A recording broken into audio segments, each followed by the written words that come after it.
Բարև ձեզ սիրելի հայրենակիցներ, վերջին 4-5 օրերին Արարատյան դաշտում նկատվում է սառը օդի լճացում, որն ուղեկցվում է ցածր ջերմային ֆոնով առանձին հատվածներով նաև մառախուղով,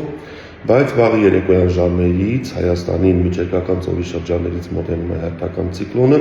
որը մեր երկրում կմնա մինչև փետրվարի 4-ը ներառյալ,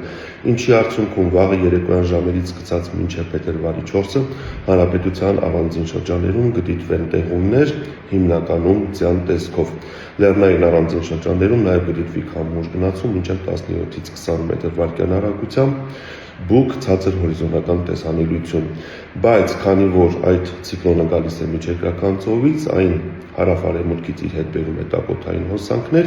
ինչի արդյունքում վաղը ցերեկային ժամերից սկսած մինչև փետրվարի 3-ը ներառյալ հանրապետության ողջ տարածքում, այդ թվում նաև Արարատյան դաշտում ու Երևանում, օդի ջերմաստիճանը այս օրերի համեմատ կբարձրանա մոտ 7-ից 8 աստիճանով։ Այսինքն, չնայած սպասվող տեղումներին, մենք հանրապետության ողջ տարածքում կունենանք օդի ջերմաստիճանի նկատելի բարձրացում և սառը օդի լճացման վերացում։